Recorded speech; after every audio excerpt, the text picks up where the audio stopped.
नमस्कार. आज मी माझ्या तुळशीची साफसफाई करते थोडी, कारण तुळशीला आता छान मंजिरी आलेल्या आहेत. मंजिरी येणं ही खरं तर खूप छान गोष्ट आहे, पण त्या खूप वाढल्या की झाडाची बाकीची वाढ थोडी कमी झाल्यासारखी वाटते. म्हणून आज म्हटलं चला तुळशीची थोडी छाटणी करूया. इथे बघा किती छान मंजिरी आलेल्या आहेत. काही मंजिऱ्या तर चांगल्याच मोठ्या झाल्यात. त्या सगळ्या हाताने हळूच कट करते. तुळशीची अशी साफसफाई करताना मला एक गोष्ट नेहमी आवडते, ती म्हणजे घरातली झाडं सांभाळायला फार काही मोठं काम लागत नाही. रोज थोडंसं लक्ष दिलं, पाणी प्रमाणात दिलं आणि वेळच्या वेळी सुकलेली पानं किंवा जास्त वाढलेले भाग काढले तरी झाड खूप छान राहतं. आज थोडा ऊन पण पडलेला, त्यामुळे म्हटलं जरा झाडांकडे पाहूया. आणि तुळस तर आपल्या घरातली खूप खास वनस्पती आहे. सकाळी उठल्यावर तुळशीकडे पाहिलं की एक वेगळंच प्रसन्न वाटते. आता ह्या मंजिरी मी फेकून देत नाही, तर त्या तशाच मंजिरी मी त्याच तुळशीच्या खाली म्हणजे खोड आहे त्याच्यामध्येच मी टाकून ठेवते. बघा हळूहळू कट केल्यावर झाड किती मोकळं दिसायला लागले. आता नवीन फांद्या आणि पानांना वाढायला जागा मिळेल. खाली सुद्धा खूप मंजिरी लपून बसलेल्या आहेत. बरेच दिवस त्याच्याकडे लक्ष गेलं नसल्यामुळं त्या खूप वाढलेल्या आहेत.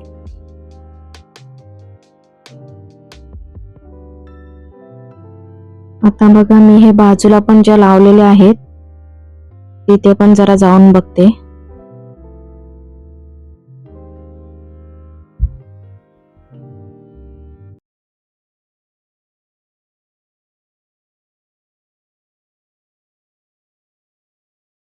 सगळेच छोटे छोटे सुद्धा आहेत, ते सुद्धा मी कट करून घेतलेले आहे.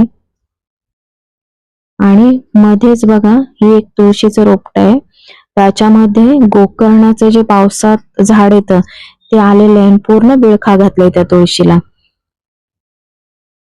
आता त्याची वेल सुद्धा खूप छान दिसते आणि खूप छान पसरते तिला जर व्यवस्थित पाणी दिलं तर. आता मी तिला काढले आणि आता जी रेलिंग आहे त्याच्यावर मी तिला वर चढवते, म्हणजे वेल असल्यामुळे ती व्यवस्थित आणि खूप मस्त भारी दिसते एकदम.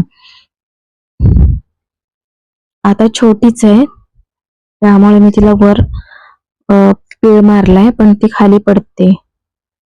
तर आता बघा खाली एक जे चिमणे घरटं करत होते त्यांचा एक दोरा पडलाय, तो मी घेऊन येते आणि तिथे त्यांना बांधून ठेवते. एकदा वेल चढली की काही टेन्शन नसतं.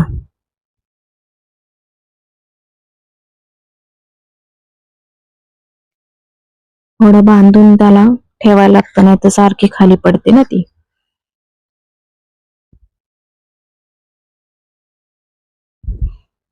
छान वाटतं वेल आलेली सुद्धा.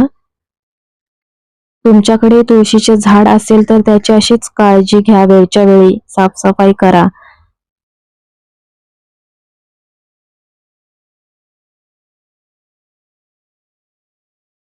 मला खरं तर अशी छोटी छोटी कामं करायला खूप आवडतात.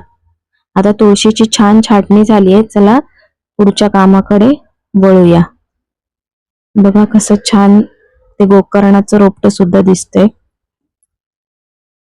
थोड्या दिवसांनी बघूया आपण ती वेल कशी वरती गेलेली आहे.